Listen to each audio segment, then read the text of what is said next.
Doctor साहब, कौसर काज़मी साहब ने जिस तरह कहा कि इमरान खान को अगर इस तरह छोड़ा गया एनआरओ के जरिए तो फिर गटर के ढक्कन चुराने वाले को भी छोड़ना पड़ेगा। आपका ओपिनियन क्या है? और ये जो एनआरओ की बात इरफान सिद्दीकी साहब कर रहे हैं कि पीटीआई एनआरओ मांग रही है, आपका जवाब क्या है इस पे सर?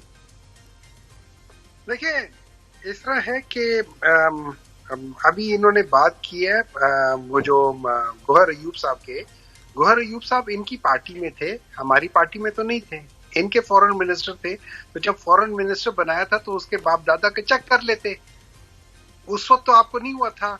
उसके बाद आप ही लोग कहते थे कि दौलत हमारे जो सर वो फॉरेन मिनिस्टर और डिफेंस मिनिस्टर की पोजीशन शायद कोई और बनाता है, हुकूमत नहीं सर। देखिए ना, अभी रिसेंटली पालकी शर्मा है, उसने इनके डिफेंस मिनिस्टर, इनके एक और लीडर है, बहुत पुराने लीडर है, उन्होंने पालकी शर्मा ने कहा है कि जब भी ख्वाजा आसिफ साहब बात करते हैं वो एक्चुअली इंडिया का केस लड़ रहे होते हैं। उन्होंने कहा है कि पाकिस्तान और आपने मान ली वो बात। उन्होंने, आप सुन ले उनकी बातें, ठीक है? ना करें, किनके हवाले दे रहे हैं सर? आगे बात करते हैं, दरमियान में मत बोले प्लीज।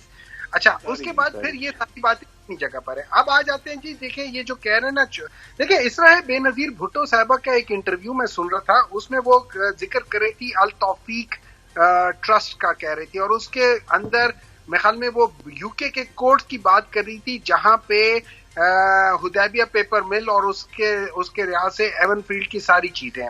मैं आफरीन है उस अल्लाह ताला उनको जन्नत दे उन दादा की कि जिन्होंने सिर्फ एक ही बेटे के बच्चों को सारी जायदादें दे दी, बाकी के उनको नहीं दी जायदादें। अजीब बात है, लेकिन खैर एनीवे, इस वक्त जो बात हो रही है उसकी हम सबको पता है कि किसने साइन करके थर्ड पार्टी इवैल्यूएशन या थर्ड पार्टी को रेफरेंस करा के भाई मुझे यहां से निकाल दो, और मेरे ख्याल में 6 महीने से 3-4 महीनों से ज्यादा जेल में नहीं गुजारा, लेकिन शोर इतना मचाया सिर्फ इस बात पे कि एक शख्स ने एक पॉलिटिकल बयान दिया कि मैं एसी उतरवा दूंगा। उसका जो आज भी ये लोग शोर मचाते हैं वो अपनी जगह पर है।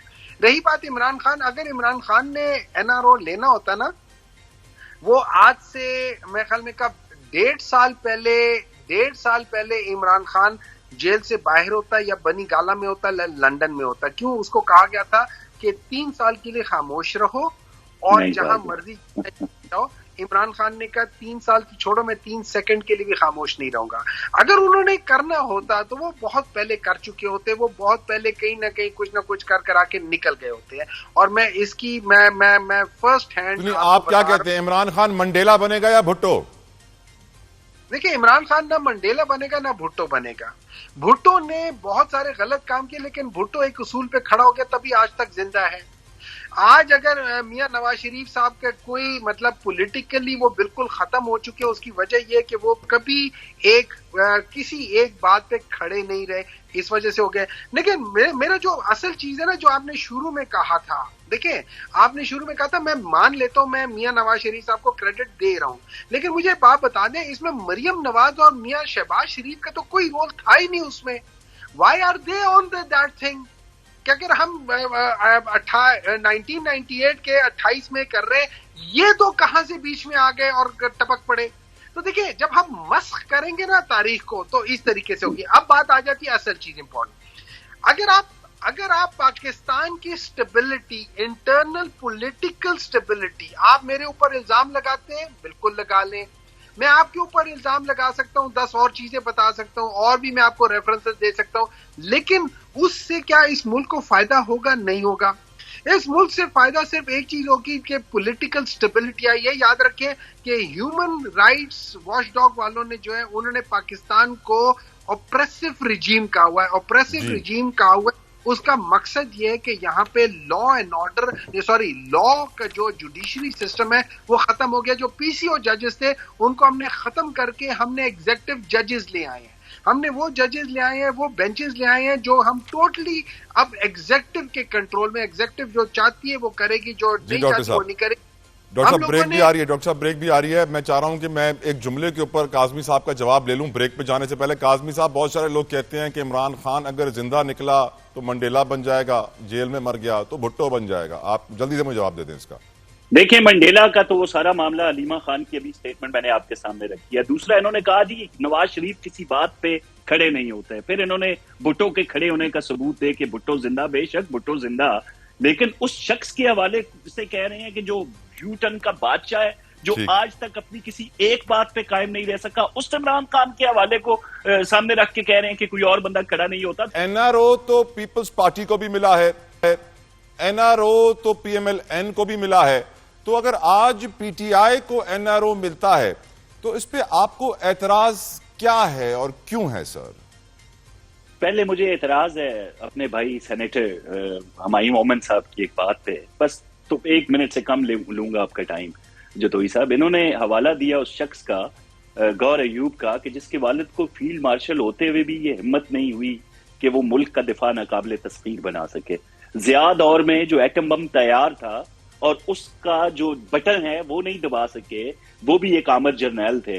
लेकिन जिस शख्स ने ये काम किया उसको क्रेडिट नहीं दे रहे, जिसके हवाले से इसी डॉक्टर अब्दुल कदीर खान, अल्लाह करवट करवट उनको जन्नत और सुकून दे कब्र में, उनके ये अल्फाज थे कि ये कौम जो है ताउम्र नवाज शरीफ की ममनून रहेगी। फिर उन्हीं के अल्फाज थे कि अफवाज पाकिस्तान ने भी ये तमाम फैसला उस नवाज शरीफ पे छोड़ा जिसने फिर तमाम धमकियों के बावजूद ये अमल कर गुजरा। तो ये जो चीजें हैं, इनसे तो तारीख मस्ख नहीं हो रही, ये तो तारीखी हकायक हैं जो हम बयान कर रहे हैं बार बार।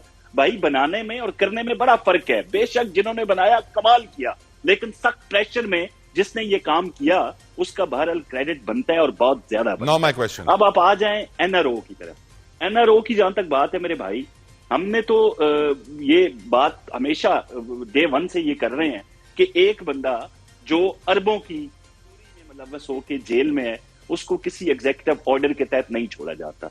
हम ये डे 1 से कह रहे हैं कि सर नवाज शरीफ सऊदी अरब कैसे गए थे सर? मैं भाई उसी तरफ आ रहा हूँ जोई साहब, मैं उसी तरफ आ रहा हूँ। सर अब जो बोगस केसेस बनाए गए, एक आमर का आप हवाला दे रहे हैं जिसने एक शब खून मार के जमहूरियत पे एक शख्स को चलता किया। उससे आप क्या एक्सपेक्ट कर रहे हैं? उस दौर के अंदर अटक किले के अंदर पूरे खानदान को वहां पे भेज दिया जाता है। वो एनआरओ नहीं था भाई, ना उसको कोई बंदा एनआरओ कह सकता है। वो एक शख्स के बुग्स में मुब्तला होके जातियात पे आके जान से मारने के हवाले से भी उस दौर में बातें किसी से पोशीदा नहीं है। यहाँ पे तो एक क्लियर केस है आपके सामने, उससे किसी को कैसे छोड़ा जा सकता है? और वो शख्स जो बार बार ये कह रहे हैं कि मैं डट के खड़ा है और डट के खड़ा है कप्तान, मैं झुकूंगा नहीं, मैं जेल में भी ठीक हूं, फिर उसी की हमशीरा बाहर आके कहती हैं 2024 नवंबर से लेके 2025 मई तक कुछ 4 दफा वो शख्स बार बार ये कह चुका है कि मुझसे कोई बात नहीं कर रहा, मुझसे बात करें। किसी एक बात पे आए तो सही ना। जो आपसे गुनाह सरजद हो गया उसकी कौम से माफी मांग ले, चाहे वो 9 मई के हवाले से बातें हों या दीगर मामलात में। अब जहां पे एक क्लियर कट चोरी है उससे जान छूटना मुश्किल है ना। वो तो अदालत से सजा हुई है, अदालत से आपको माफी मिल सकती है, इंसाफ मिल सकता है, रिलीफ मिल सकता है। जाएं वहां पे दरवाजे खटखटाएं। यकीनन आप तो बड़ा ये कहते होते थे कि भाई तलाशी तो कोई मसला नहीं है। अब अगर तलाशी के बाद सजा हो गई है तो फिर कायम रहे, जरा डट के रहे उस पे।